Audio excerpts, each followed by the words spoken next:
It's nice to get a chat with you. And could you maybe tell us where you're calling from today? Hello, James. Hello, Conal. I'm Tom in Lecce. Lecce is a city that is located in Puglia, the southeast of Italy. It's actually the last city at south in the hill of the Italian Boots. So our area is called Salento, and that's in Puglia. You're in Scotland, right? In Glasgow. I'm in Glasgow. Yeah, right now I'm up in the Highlands, a place called Pool U. Your group, Canzoniere Grecanico Salentino. Perfect pronunciation. Congratulations. Is this okay? Yeah.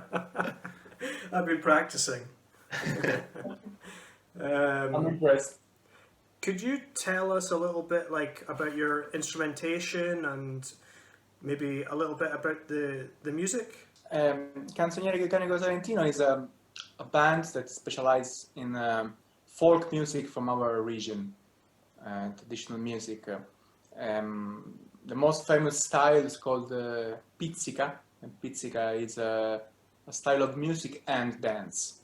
So our instrumentation at the moment, our formation includes tamburellos, these frame drums that you are seeing, hanging on my wall, and then other kind of percussions, frame drums usually, and then violin, buzuki, guitar, organetto, that is a diatonic accordion, our own kind of bagpipes called zampogna, other wind instruments such as any kind of flutes, charamella, harmonica, and then of course vocals.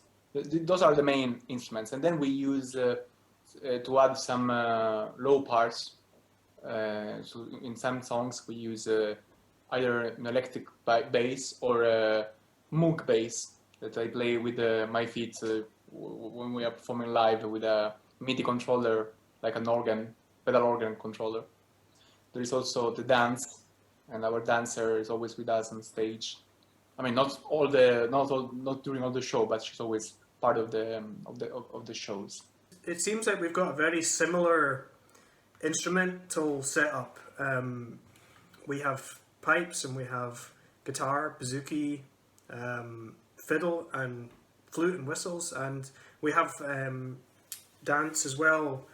Megan dances with us. She does Scottish step dancing. When we found out that we would have been paired with you in Global Music Match for Team 1, we were really curious because we found so many similarities, and also this perspective that you are doing folk music, but with the philosophy, the intention of making it feel alive for now. So to be similar to how we are nowadays.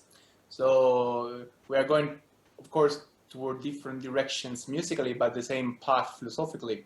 So it's not. I think it was a very good chance, the one that put us together. Taranta, is that like the philosophy, or am I wrong there? Well, actually, Taranta literally means tarantula, the spider, and it can also refer to to one of the functions of the pizzica music, because pizzica is a music for dance, but it was used in basically two main functions. The most obvious one was to give joy to people, have fun. No? It used to be danced in couples, like a man and a woman, or to women, to men, to have fun in parties or religious feasts, any kind of social gatherings. Pizzica was used as a dance, and people used to have fun with that. But along with this function, there was another that is really fascinating, because it's this music and this dance were used to cure.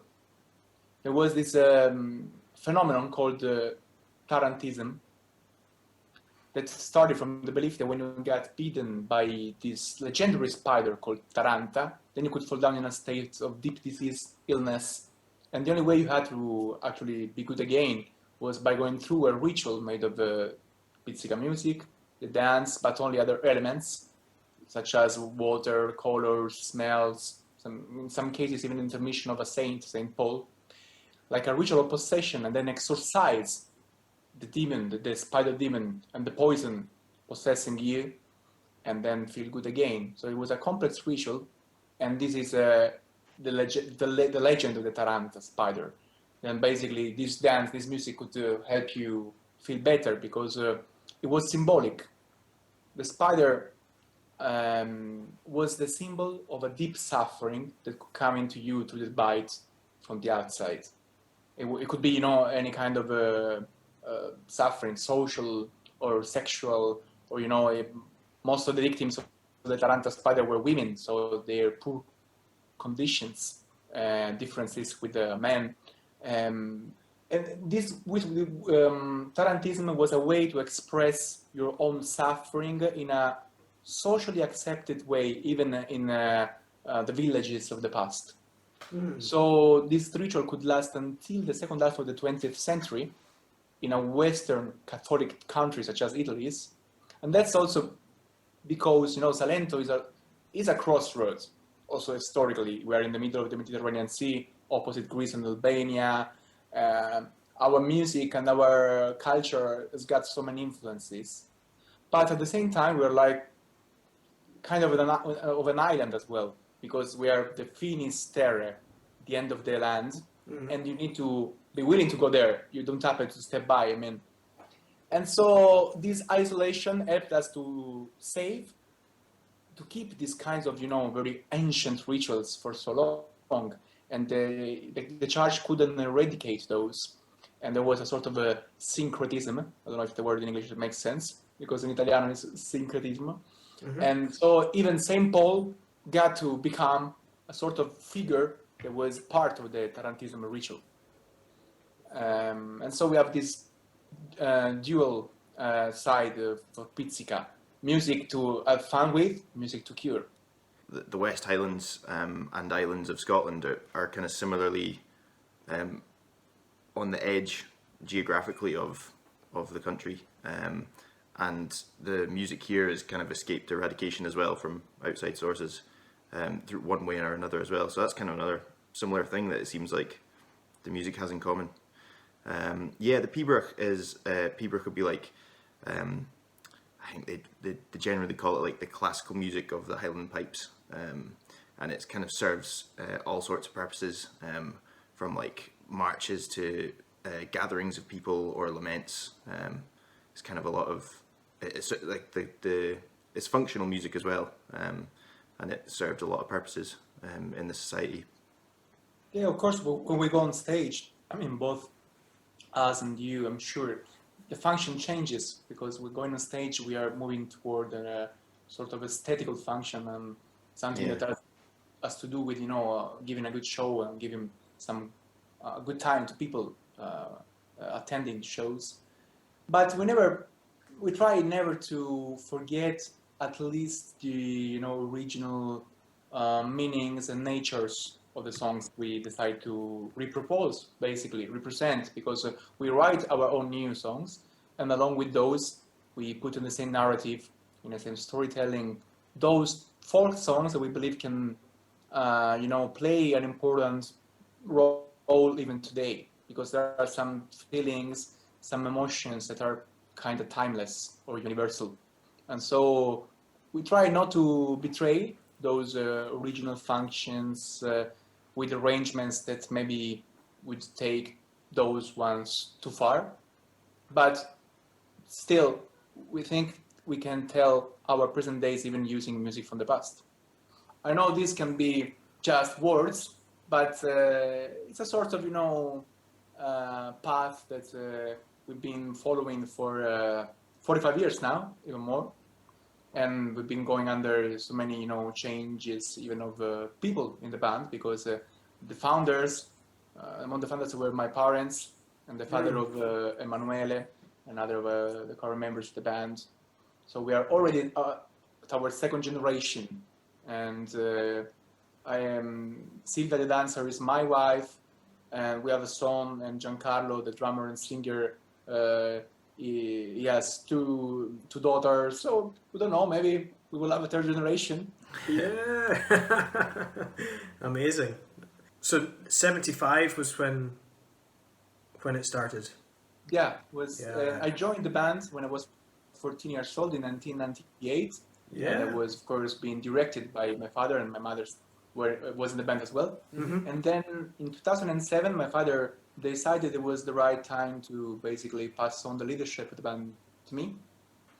And I recreated the band by basically picking the best young musicians in the area that could reinvent and play a new role, give new life to what we were doing. So I picked, Emanuele Lecce, that is also son of another of the founders. Mm-hmm. And then Silvia Perrone, the dancer, Giulio Bianco, bagpipes player at some point, but not only, he plays so many instruments, even electric bass, is a multi-instrumentalist, even if he was born like a wind instruments player. And then Giancarlo Paglialunga, vocals and drums, and Massimiliano Morabito that plays the accordion, and he's also a very important scholar and researcher. He's got a degree in ethnomusicology. And then Alessia Tondo, singer. She's a singer and also percussionist. And another very important part of the band is actually our sound engineer, Francesco Aiello, because as you may well know, it's not very easy for people that are not really confident and aware with our kinds of instruments. Then basically most of them are mid-range. When you are using accordion and tambourine and guitars or buzukis, everything is there. So you need to know very well the instrumentations and how to mix them in order to give a proper sound on the outside. And so Francesco Aiello, our sound guy, is the eighth member actually of the band. You guys have been touring recently. How was that tour? Well, it was good. It felt good to go back touring last month. We had like 12 gigs, and given the the circumstances, this should be celebrated as a huge victory. Going on tour for 12 gigs, but still, with everything that happens, it's still weird. It's still strange. Social distancing. And we had more than 12 shows planned.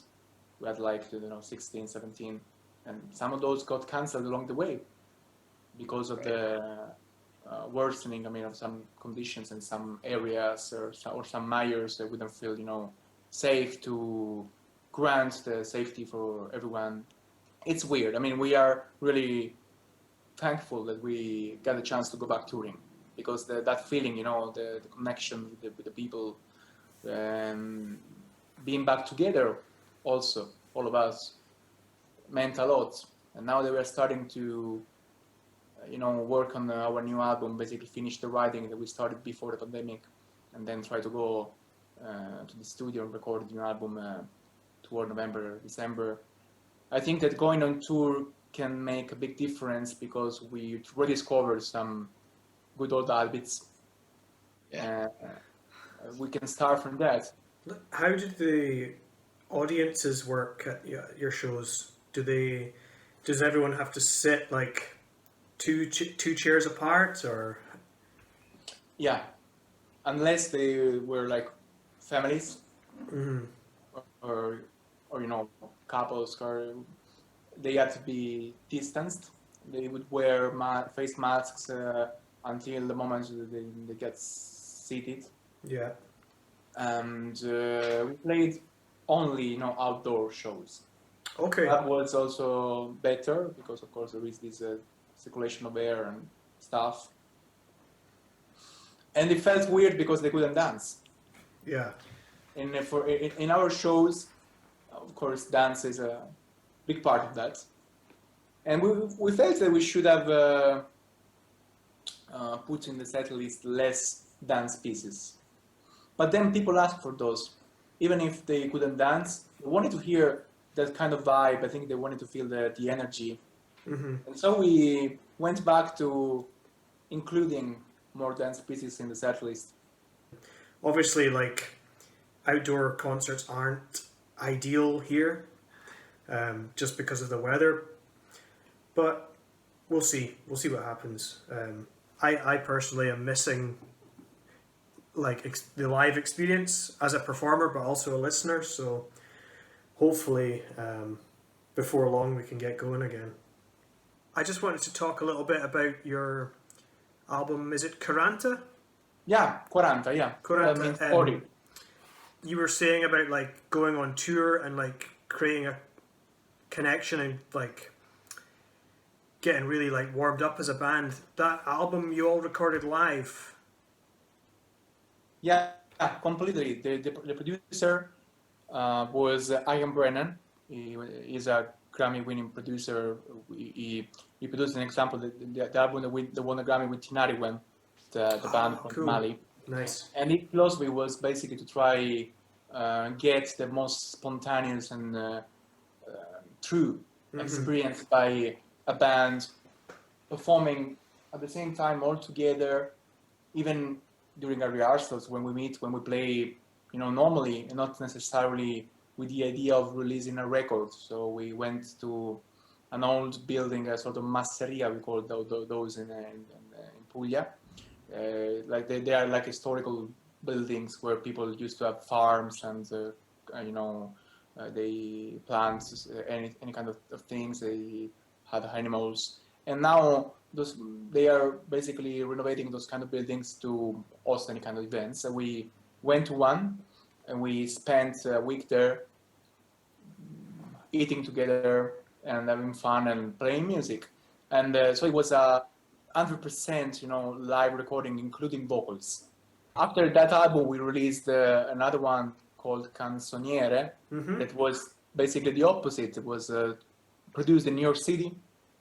So basically all multiple tracks and separate recordings. And we tried to experiment with like a song form, having choruses or, very short lengths.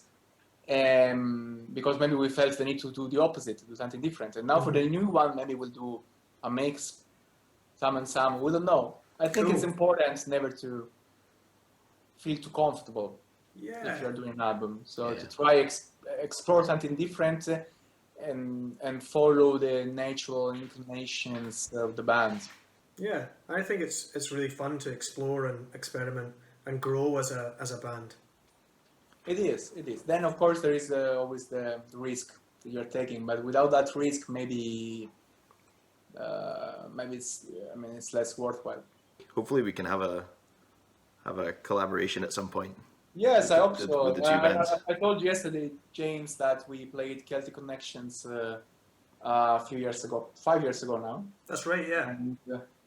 And that we played some of the same festivals all over the world. So, but we never got a chance to be in the same festival at the same time. Well, this is a great opportunity for us to meet and hang out and play together. So thanks again, and we'll speak to you soon. Grazie. Cheers, Okay, Mauro. Grazie. See you later, Ciao, man. Mauro. Ciao, Mauro.